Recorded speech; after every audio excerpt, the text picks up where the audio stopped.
Você provavelmente já levou uma picada de inseto. Mas será que você já se perguntou o que acontece com o seu corpo quando você leva uma picada? Especialmente em dias de clima quente, os mosquitos partem para o ataque. Tudo começa com uma sondagem. O mosquito vasculha a pele em busca de uma rede de capilares que alimenta o fluxo sanguíneo das veias e artérias. É como se ele provasse a pele com a língua. Assim, nossa pele fica cheia de saliva de mosquito. Então, ele rompe a epiderme até encontrar um vaso sanguíneo. Mas acontece que essa saliva ela contém proteínas que o sistema imunológico considera estranhas. Além de reconhecer os ácidos carboxílicos na pele através das antenas. Isso causa uma resposta imunológica imediata no local da picada. E é assim que você acaba com um inchaço que arde e coça. E se você não tiver nenhuma reação alérgica grave, a maioria das picadas acaba em inchaço e coceira por alguns dias. Mas se o mosquito estiver carregando um micro-organismo patogênico, esse contato acaba por injetá-lo na corrente sanguínea. E tcharam! Causar uma doença. Mas não se engane, essa não é a única forma de adquirir uma doença. Os micro-organismos geralmente entram no organismo através da pele, por contato, do sistema gastrointestinal, por ingestão, e das vias respiratórias, por inalação. Mas assim que os antígenos proteicos de micro-organismos entram no corpo, eles são capturados, principalmente por células dendríticas e concentrados nos órgãos linfóides periféricos, que, como conversamos no vídeo anterior, são as delegacias do sistema imune, locais onde são iniciadas as respostas imunes. Sinfonia de doguinho cantando! Devido à grande área de superfície das barreiras epiteliais e ao grande volume do sangue, tecidos conjuntivos e órgãos internos, seria impossível para os linfócitos patrulharem eficientemente todos os locais em busca de invasores estranhos. E, em vez disso, os linfonodos têm patrulheiros que fazem esse trabalho, os chamados APC, ou apresentadores de antígenos, os quais são levados para os órgãos linfóides, onde os linfócitos recirculam. Os antígenos tornam-se concentrados nos linfonodos, que estão interpostos ao longo dos vasos linfáticos e atuam como filtros que testam a linfa antes de chegar ao sangue, enquanto os antígenos que entram na corrente sanguínea podem ser monitorados de forma semelhante pelo baço. Esse processo de patrulha envolve uma série de acontecimentos que seguem o encontro de células dendríticas com os micro-organismos, que são a captura de antígenos, a ativação das células dendríticas, a migração das células transportadoras de antígenos para os gânglios linfáticos e a apresentação do antígeno para as células T. E é esse o processo que explicaremos no vídeo de hoje.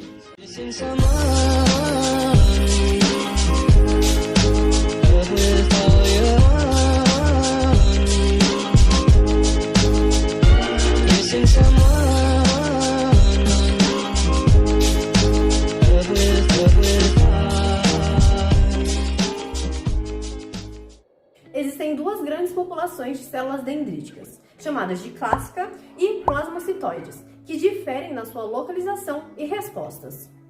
A maioria de células dendríticas nos tecidos e órgãos linfáticos pertence ao subconjunto clássico. Na pele, as células dendríticas epidermais são chamadas de células de Langerhans. As células dendríticas plasmocitoides são assim denominadas devido à sua semelhança morfológica com os plasmócitos. Elas estão presentes no sangue e nos tecidos, além de serem a principal fonte de interferons do tipo 1 em respostas imunes inatas para as infecções virais. Confira no nosso último vídeo, tem lá. As células dendríticas possuem uma morfologia característica, com projeções membranosas marcantes que se assemelhavam aos dendritos dos neurônios. E usam vários receptores de membrana para se ligarem aos micro-organismos, como os receptores de lectina de estruturas de carboidrato típicas de glicoproteínas microbianas. E é assim que esses micro-organismos se ligarem, eles são englobados por fagocitose ou endocitose.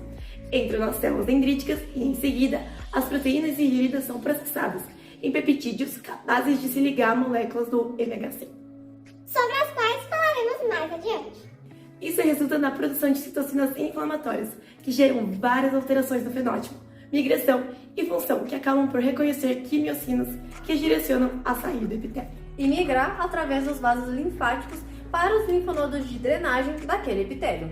Durante o processo de migração, as células dendríticas amadurecem, passando de células destinadas a capturar antígenos para APCs capazes de estimular os linfócitos T.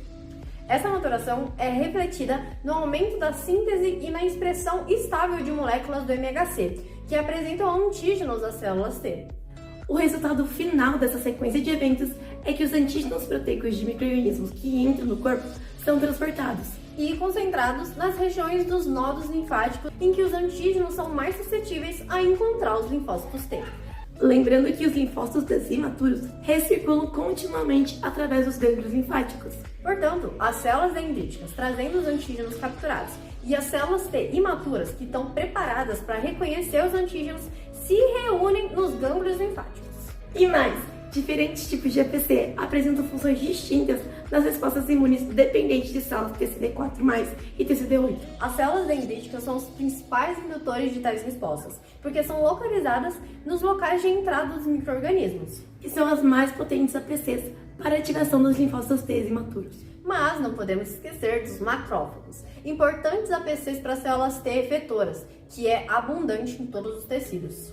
Nas reações imunes mediadas por células, os macrófagos fagocitam micro-organismos e apresentam os antígenos desses micro-organismos para as células T efetoras, que ativam os macrófagos para matar os micro-organismos. Além disso, os linfócitos B fagocitam os antígenos à base de carboidratos, ácidos nucleicos e moléculas alergênicas e apresentam as células T auxiliares dentro dos tecidos linfóticos. Sendo que esse processo é muito importante para o desenvolvimento das respostas imunes adaptativas. Agora que sabemos como os antígenos proteicos são capturados, transportados e concentrados nos órgãos linfóticos periféricos, fica a pergunta: como esses antígenos são apresentados aos linfócitos T? Para responder essa pergunta, é necessário primeiramente entender o que são as moléculas do MHC e como elas funcionam nas respostas imunes. As moléculas do MHC também são chamadas de complexo principal de histocontabilidade. Tá certo, né? São proteínas de membrana nas APCs que apresentam antígenos peptídicos para o reconhecimento pelos linfócitos T. As proteínas do MHC humano são chamadas de antígenos leucocitários humanos. Em todos os mamíferos, os locos do MHC contêm dois conjuntos de genes altamente polimórficos, chamados de genes do MHC de classe 1 e de classe 2. Tais genes codificam as moléculas do MHC de classe 1 e 2, que apresentam os peptídeos para as células T. As moléculas do MHC de classe 1 e de classe 2 são proteínas de membrana, cada uma contendo uma fenda de ligação de peptídeos na porção amino-terminal. Isso, juntamente com outras características específicas, permite a ligação do MHC ao linfócito T.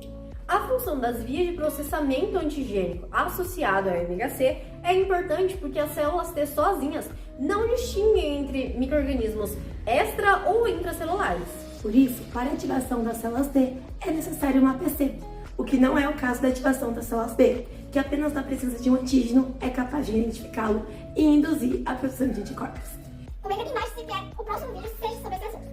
O MHC de classe 1 contém um sítio que se liga ao correceptor da célula TCD8, mas não ao TCD4. A ativação de células T requer o reconhecimento do antígeno peptídico associado ao MHC pelo TCR e o reconhecimento simultâneo das moléculas do MHC pelo correceptor. Portanto, as células TCD8 somente respondem aos peptídeos apresentados pelas moléculas do MHC de classe 1 e não a do MHC de classe 2. O MHC de classe 2, por outro lado, contém o local de ligação para o correceptor das células TCD4. Uma vez que TCD4 liga as moléculas do MHC classe 2, mas não as de classe 1, as células TCD4 apenas podem responder aos peptídeos apresentados pelas moléculas do MHC de classe 2. Para simplificar, pense nisso como uma conta de matemática que eu juro que vai ajudar. E o resultado é sempre 8. Pense na célula TCD4 como um 4 e o MHC2 como um 2. 4 vezes 2, 8. O mesmo para a célula TCD8. 8 vezes 1, 8. Gata, tá vendo esse 8? E agora? Nossa, é o símbolo do infinito. Pois é, são infinitos as sinapses que eu farei com você. Até a morte. Mas, antes dessa ligação ocorrer, outro processo acontece. E para entender, vamos voltar um pouco. Quando a dendrítica reconhece o pump do antígeno, uma ligação covalente acontece. Então, o antígeno é englobado em uma vesícula. Essa vesícula, dentro da dendrítica, se move até o lisossomo, uma organela repleta de enzimas digestivas, como a elastase, catepsina G e catalicidina, que digerem as proteínas do micro-organismo. Essas duas estruturas, a vesícula contendo o antígeno e o lisossomo, se unem formando o fagolisossomo. É nessa estrutura que ocorre a fagocitose. Além das enzimas digestivas, o fagolisossomo também contém uma enzima chamada de óxido nítrico sintase, que é responsável por converter a arginina em citrulina.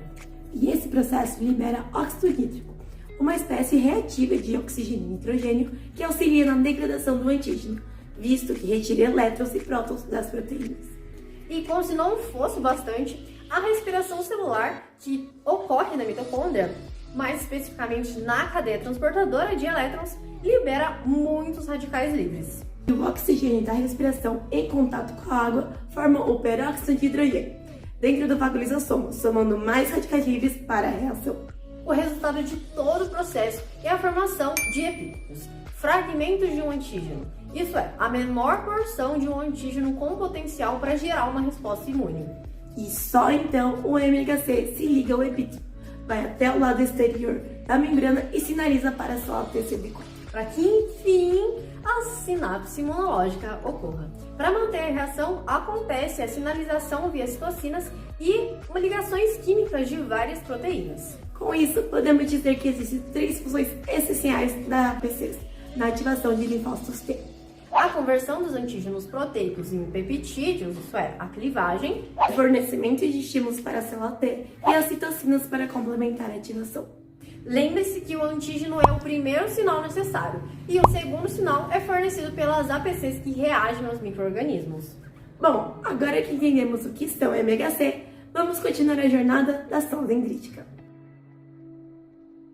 Antígenos citosólicos são processados e apresentados pelas moléculas do MHC de classe 1, ou seja, a ligação ocorre com a célula TCD8, que se expressam em todas as células nucleadas, porque todas as células nucleadas podem ser infectadas por vírus. Enquanto isso, a via vesicular acontece com o MHC de classe 2, que possui especificidade para TCD4. Para ficar mais fácil, vamos dividir essa explicação começando pela via vesicular. O antígeno proteico é englobado pela APC. Nas vesículas endossomais ou lisossomais, chamadas também de endossomas ou fagossomas, acontece o processamento, a proteólise. As moléculas do MHC de classe 2 entram nessas vesículas e ocorre a associação dos peptídeos com as moléculas do MHC de classe 2. É um processo de biossíntese. Devido à especificidade do CD4 para a classe 2, os peptídeos associados ao MHC de classe 2 são reconhecidos pelos linfócitos TCD4. Agora, na via citosólica, o que acontece é que os antígenos proteicos citosólicos são processados e apresentados pelas moléculas do MHC de classe 1, que se expressam em todas as células nucleadas, como era de se esperar, porque todas as células nucleadas podem ser infectadas por vírus. Por isso, o MHC de classe 1 se expressa em todas as células TCD8. As principais etapas na apresentação de antígenos pelas moléculas do MHC de classe 1 incluem a geração dos antígenos no citoplasma ou no núcleo, proteólise por uma organela especializada e o transporte e a ligação de peptídeos às moléculas de classe 1 sintetizadas. Dessa forma, ao contrário da célula TCD4, onde os peptídeos se encontravam nas vesículas, na célula TCD8, os peptídeos estão no citosol. Se uma molécula de classe 1 encontra um peptídeo com ajuste direito, o complexo é estabilizado, liberado da associação ao TAP. O transportador associado ao complexo proteico de processamento de antígenos e transportado para a superfície celular. De forma que o linfócito TCD4 irá ativar o linfócito B e o TCD8 irá contribuir para a eliminação da APC que o apresentou. Mas não para por aí. Na verdade, a gente tem 2 trajetos possíveis a partir das vias de apresentação de antígenos. E a gente vai falar mais sobre elas mais pra frente. A gente vai te esperar no próximo vídeo, hein? Canal Cenib, o canal que as suas dúvidas inibe.